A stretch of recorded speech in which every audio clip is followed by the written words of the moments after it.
Pedro Lino é convidado deste Closing Bell. Pedro, boa noite. Boa noite, Obrigado Ruben. por estar aqui.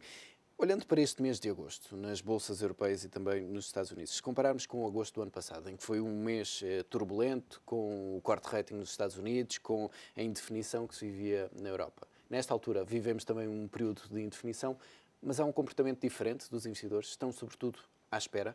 Há um comportamento completamente diferente em relação ao ano passado. O ano passado nós vimos quedas abruptas nos mercados nas primeiras semanas de agosto, com o mercado acionista a baixar cerca de 20%, algo que este ano é completamente inverso. E isso temos que agradecer ao Sr. Mário Draghi, que antes de irem de férias anunciou que estaria disposto, ou que o Banco Central Europeu estaria disposto, mediante algumas condições, a fazer tudo para salvar o euro. E isso deu muita confiança aos investidores, que começaram a olhar para ativos de risco, dado que se percebeu que o Banco Central Europeu, se houver um compromisso político, nomeadamente em Espanha e em Itália, irá baixar as taxas de juros, irá ceder mais liquidez ao sistema financeiro, irá eventualmente retomar o seu programa de compra de ativos, as obrigações espanholas e italianas, incluindo eventualmente as portuguesas e irlandesas, e isso deu uma noção de que Há as ali taxas... uma rede de segurança. Mas Há a uma rede última de segurança. conferência de imprensa de Mário Draghi, na última reunião do BCE, não desfez um pouco essa ideia que ele tinha passado precisamente uma semana antes de que faria tudo? Não desfez. Ele disse é que havia condições que os políticos ou os países teriam que cumprir para que o Banco Central pudesse agir. Ou seja, o que o BCE disse foi: nós vamos intervir no mercado, ou poderemos intervir no mercado, nem disse vamos, disse poderemos intervir se os países que queiram ver as suas taxas no mercado secundário baixarem, se comprometam com um plano de reestruturação, ajustamento, chamem o que quiser, mas um plano de ajuste semelhante ao português, porque o que é facto é que o problema da Europa é um problema de dívida, e isto, tanto Espanha como a Itália têm problemas ao nível da sua dívida pública ou déficit que precisam de ser corrigidos. E o que o BCE disse foi, ou o Mário Draghi depois corrigiu um pouco as afirmações da semana anterior, é que o BCE, sim, estaria disposto a intervir, mas sempre com o compromisso político, que na verdade é isso que falta na Europa. O problema da Europa é um problema de consenso político há mais de 2 anos.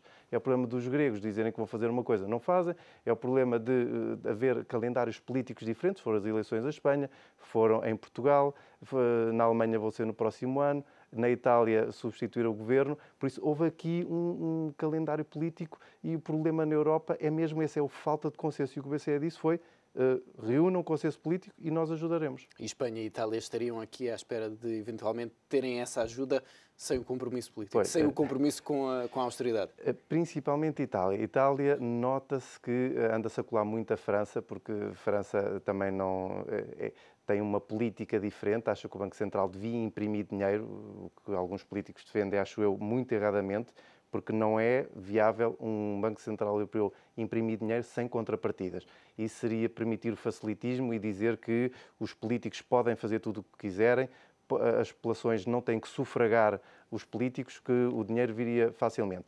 E a Itália está a tentar não pedir ajuda. Agora, o caso de Espanha é um bocado mais complicado, porque houve uma grande fuga de capitais, de Itália também, mas de Espanha houve uma grande fuga de capitais nos últimos meses, e o setor financeiro começou a ficar sem capital para emprestar ao próprio Estado. Porquê? Porque o Estado espanhol, tal como o português, necessitava de muitas necessidades de financiamento. Ou seja, é um país deficitário, vamos ter este ano 6,5% de déficit, para o próximo ano 4,5%, em 2014 é que vão chegar aos 3%, e este déficit, que apesar de ser menor, não deixa de ser nova dívida que o Estado espanhol precisa. E isso só pode ser comprado pelos bancos nacionais ou por investidores. Se os investidores perdem a confiança, tem que ser os bancos nacionais. A assumir todo esse Sim, papel. e repara, o problema disto é que, se os bancos compram dívida pública, não vão ter dinheiro para emprestar ao resto da economia. E neste momento é isso que se coloca na economia espanhola. É tal como se colocou em Portugal. O Estado tem um peso de tal forma grande, tem umas necessidades tão grandes, que não sobra dinheiro para o resto da economia. E pedir para o Banco Central Europeu continuar a imprimir dinheiro, só para manter vícios do Estado, não é possível. Tem que haver um ajustamento na economia, um ajustamento por parte do Estado, um emagrecimento, uma reestruturação, para que o dinheiro depois possa chegar às famílias e às empresas, que são...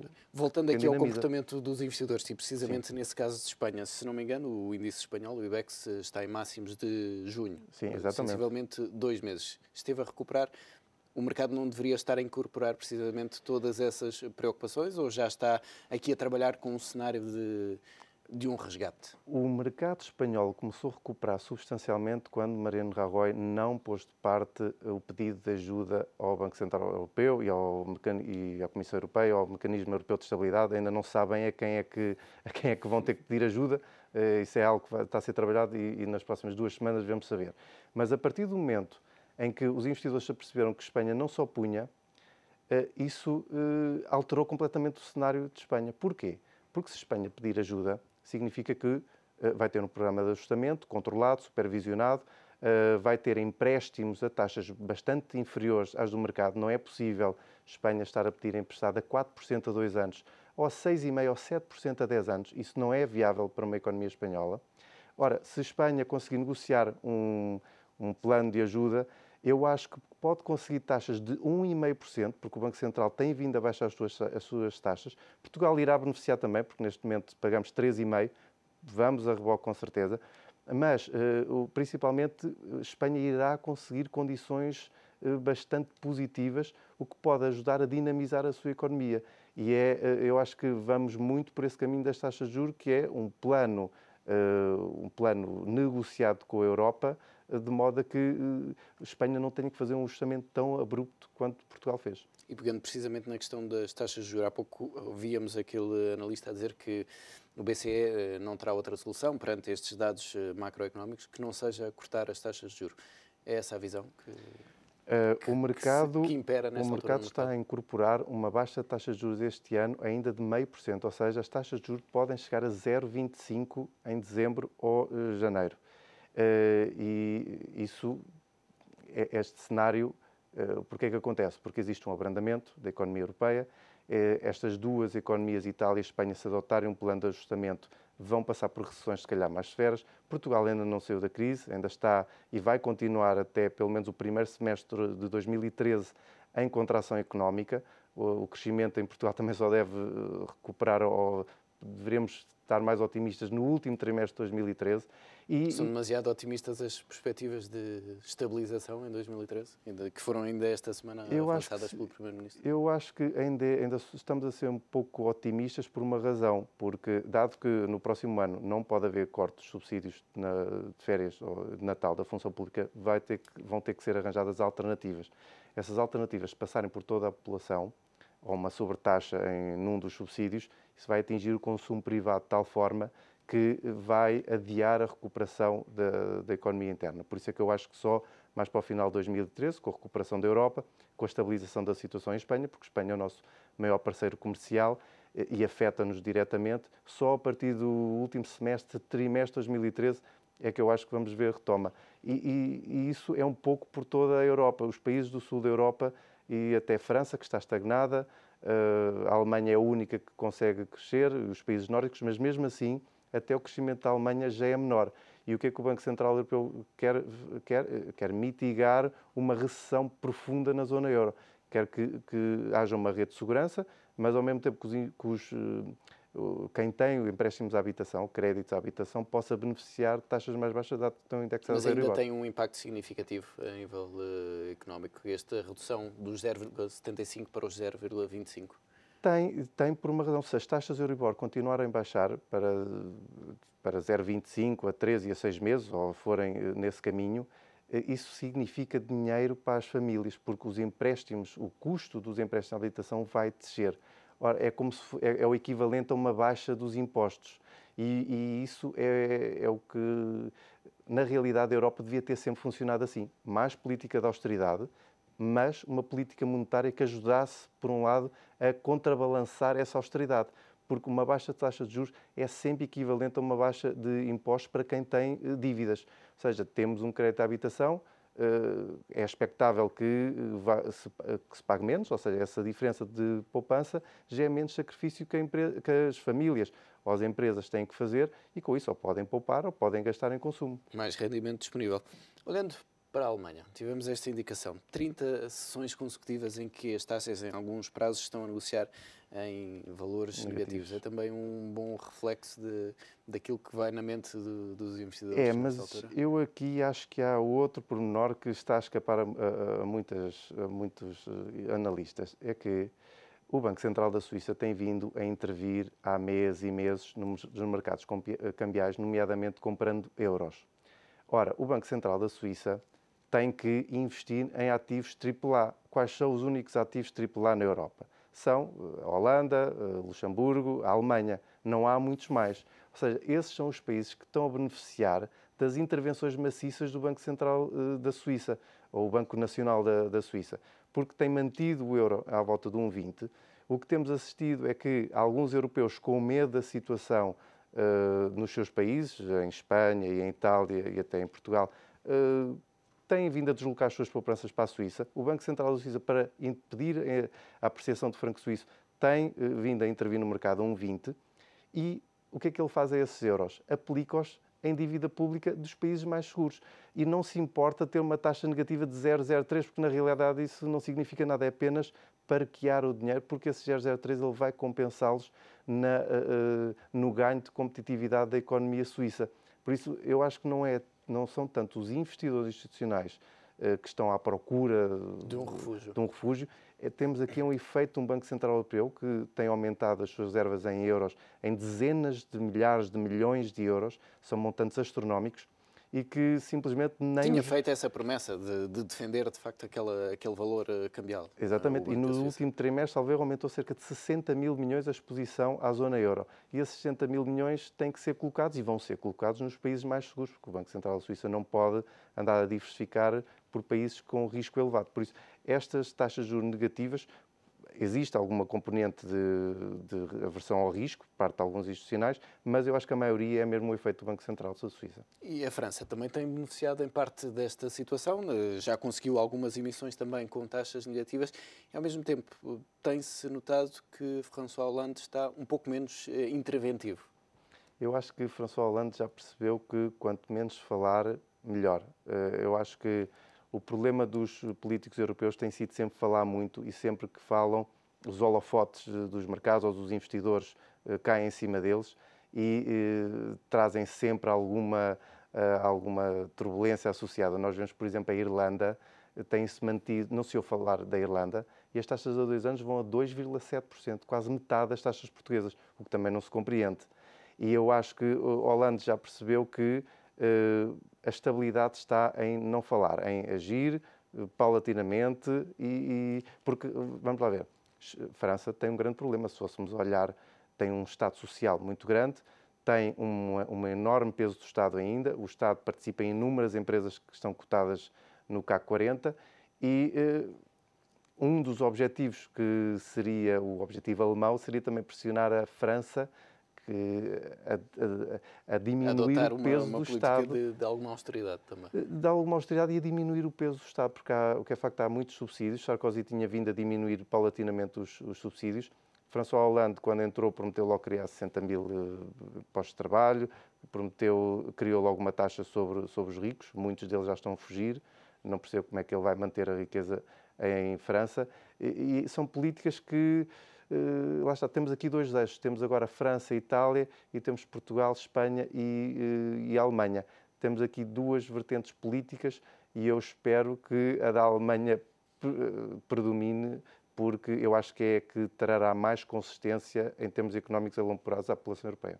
E nesta altura temos de facto um agosto tranquilo, o índice VIX, que mede a volatilidade, está em mínimos de 5 anos, todas as decisões estão reservadas para setembro. Qual é o prognóstico que tens para setembro? Eu acho que no meio de todas estas decisões. Os investidores estão a confiar muito nos bancos centrais por todo o mundo. Dia 31 de agosto temos a reunião dos bancos centrais europeus em Jackson Hole, nos Estados Unidos.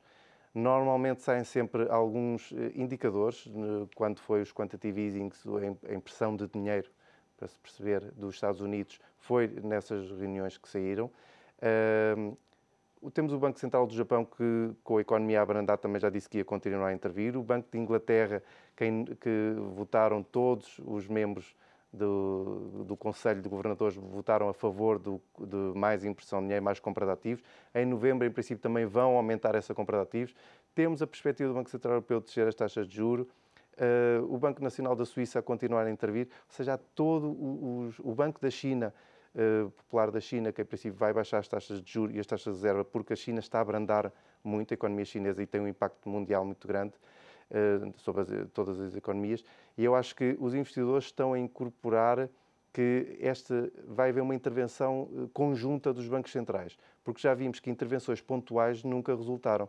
E o que está agora aqui em cima da mesa é, em setembro, ao final de agosto ou início de setembro, uma intervenção mais global, todos ao mesmo tempo, mas lá está.